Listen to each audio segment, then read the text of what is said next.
Kerap menjadi sorotan dan kontroversi, sosok Wirda Mansur baru-baru ini kembali menggemparkan publik lantaran dirinya masuk dalam salah satu daftar undangan istimewa Raja Arab Saudi untuk melaksanakan ibadah haji.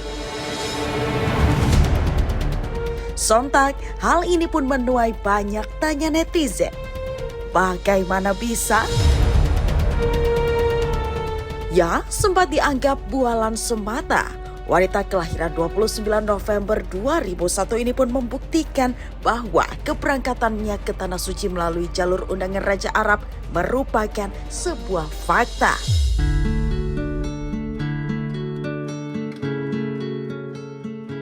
Kita diem aja belum tentu bisa selamat dari prasangka orang.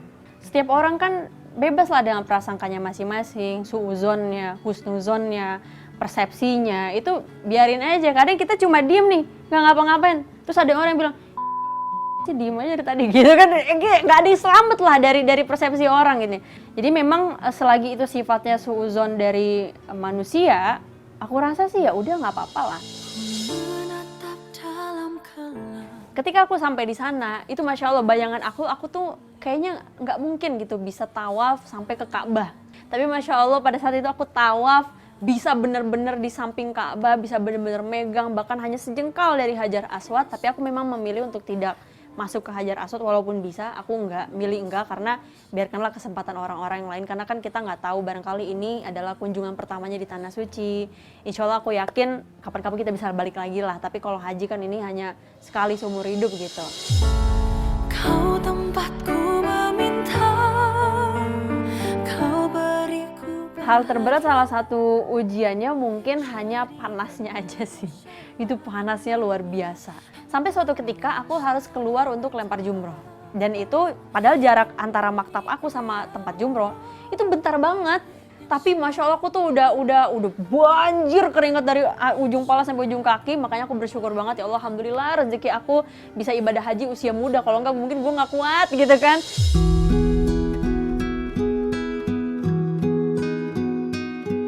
Karunia yang diberikan oleh Sang Pencipta memang tak ada tandingannya. Selain bisa melaksanakan ibadah haji di usia yang masih terbilang muda, Dara bernama lengkap Wirda Salamah Ulia Mansur ini pun mencoba berbagai macam hal baru, mulai dari menulis, berbisnis, hingga mendirikan sebuah pondok pesantren tahfidz Quran miliknya.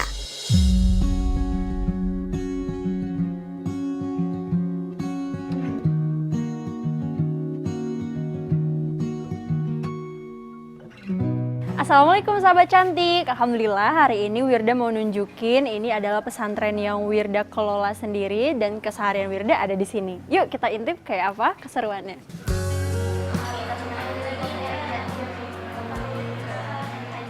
Ini adalah aula di mana santri itu ngaji dan belajar halaqah biasanya. Seperti di sini ada teman-teman santri kita, Masya Allah. Nah biasanya tuh setiap pagi, sore, malam itu ada kegiatan halaqah. Ini lagi ngaji surat apa BTW? Al-Baqarah. Kamu? Al-Baqarah juga semua Al-Baqarah. Siapa yang udah hafal Al-Baqarah satu surat utuh? Ada? Ada? Angkat tangan dong yang ada. Insya Allah berangkat haji. Yang berangkat haji kalau hafal surat Al-Baqarah ada? Ada, insya Allah diberangkatin sama orang tuanya masing-masing ya. Masya Allah, amin, amin. Mana, seneng gak nyantren? Alhamdulillah. Pernah berantem gak? Alhamdulillah temenan terus ya. Pernah bully-bully gak? Coba puji dong, temennya cantik banget kamu, Masya Allah. Masya Allah. Ini kayaknya kayak ngajak ribut ya. Masya Allah, penting happy terus ya semuanya ya. Semangat ngafalnya.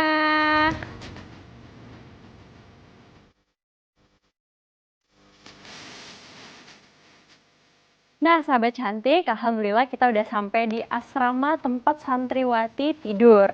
Nah ini adalah ranjang-ranjang santri-santri beristirahat. Di sini udah ada kasurnya, udah ada lemarinya. Jadi mereka bisa beraktivitas sambil beristirahat dengan cara apa? Nah biar enak bacanya kita sediakan meja belajar di sini. Insya Allah.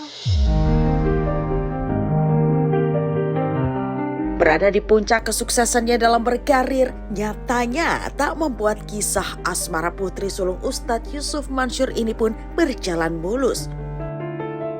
Kerap dijodoh-jodohkan dengan sejumlah pria tampan seperti Sabda Mahesa, nyatanya hingga kini Wirda pun belum menemukan sosok pujaan hati. Mengapa masih ada? Nggak pernah sih kalau ngerasa risih, nggak pernah. Jadi kan memang ya terserah mereka ya, kadang-kadang kan kalau mereka ngefans tuh, kayaknya lu cocok deh sama si ini, kayak itu biasa aja sebenarnya. Jadi nggak pernah ngerasa kayak jangan jodoh-jodohin gue, kayak enggak. Jadi kita anggap enteng aja dan doa aja supaya ya mudah-mudahan suatu saat ketemu sama yang terbaik gitu. Kalau orang tua aku memang pelaku nikah muda ya. Udah aku bilang, kok aku nggak disuruh nikah muda? Jangan gitu. Udah kamu nikmatin dulu sampai nanti ketemu yang pas. Kamu juga fokus memperbaiki diri. Akhiratnya dapat, dunianya dapat. Menurut aku yang lebih penting adalah bukan bagaimana menikah, tapi kehidupan setelah menikah. Jadi kalau aku sendiri sih memang yang pertama aku lihat pasti adalah sholatnya dulu. Setelahnya tuh bonus lah buat aku, ganteng tuh bonus, kaya itu bonus, tapi kalau bisa boleh gitu kan. Yang penting dia punya basic tanggung jawab terhadap dirinya sendiri. Kan ada beberapa orang yang bahkan udah tua pun nggak bisa tanggung jawab sama dirinya sendiri gitu. Selain ketika sudah menjadi istri pasti dia kan harus melayani suami gitu ya, tapi aku pengen itu tuh datang dari dirinya sendiri gitu, bahwa ya I'm a gentleman dan I'm responsible gitu. Itu aja sih, sholat dan bertanggung jawab. Ya, ilmu agama yang ditanamkan sejak kecil untuk taat kepada Sang Kholik menjadikan Wirda terus belajar menjadi seorang wanita muslimah yang baik dengan mengenakan hijab dan terus memperdalam ilmu agama hingga saat ini.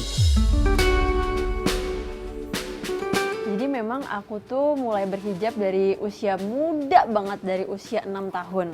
Awalnya bukan dari papa yang ngajarin, tapi kemudian papa mengenalkan aku dengan satu sosok guru yang Masya Allah beliau itu menurut aku role model banget dalam hidup, yaitu namanya Umi Afifah. Beliau tuh sering banget ngasih tahu aku pentingnya pakai hijab sebagai seorang muslimah. Cara beliau mengedukasi aku bukan dengan ditakut-takutin, tapi diajak pergi ke Tanah Abang. Ngapain coba? Belanja.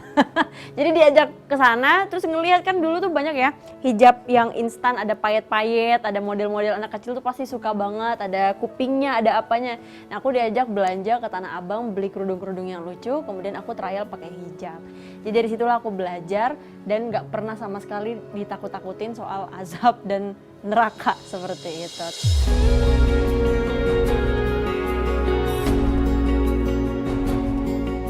Nah sahabat cantik, Wirda mau ngasih tips and trick nih cara mix and match outfit ala Wirda. Ini Wirda ada gamis yang cukup panjang ya, dan dia tuh udah ada gelombang-gelombangnya seperti ini. Biasanya Wirda kalau mau look for extra suka tambahin blazer. Habis itu terserah mau pakai pashmina atau pakai segi empat, senyamannya teman-teman aja. Jadi kalian bakal terlihat sangat-sangat classy kalau pakai seperti ini.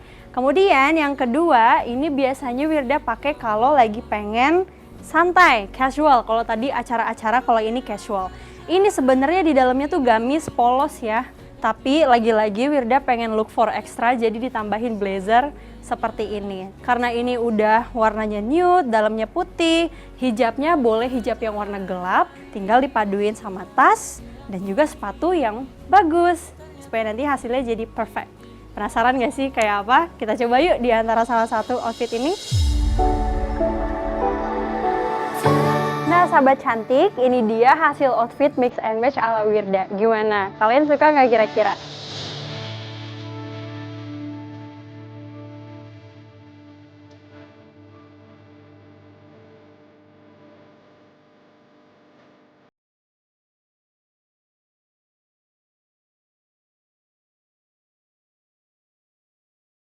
Telah mencapai tingkat kenikmatan hidup yang begitu besar, bukan lain adalah sebuah anugerah yang diberikan Allah Subhanahu wa Ta'ala dari diri seorang Wirda Mansur.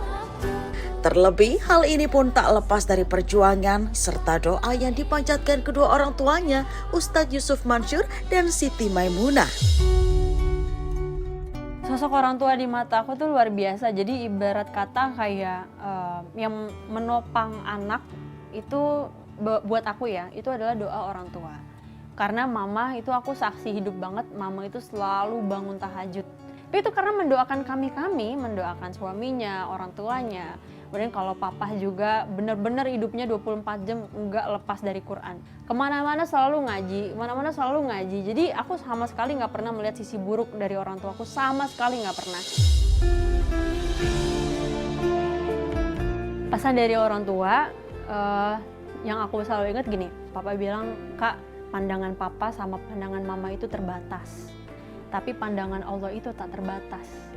Jadi Allah tuh maha melihat, papa cuma bisa nitipin kamu sama Allah. Ya kadang-kadang misalkan nih lagi males aja, aduh males ngaji gitu. Lagi, hari ini gue gak mau ngaji lu deh.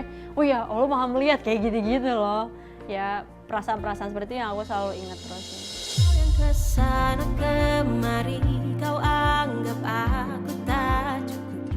Sahabat cantik, janganlah kita berputus asa tatkala mendapatkan kesulitan karena Allah Subhanahu wa taala telah berjanji bahwa sesungguhnya bersama kesulitan itu ada kemudahan. Bismillahirrahmanirrahim.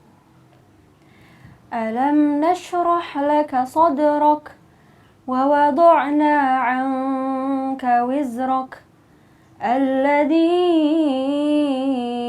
أنقض ظهرك ورفعنا لك ذكرك فإن مع العسر يسرا إن مع العسر يسرا فإذا فرغت فانصب وإلى ربك فارغب Sadaqallahul azim.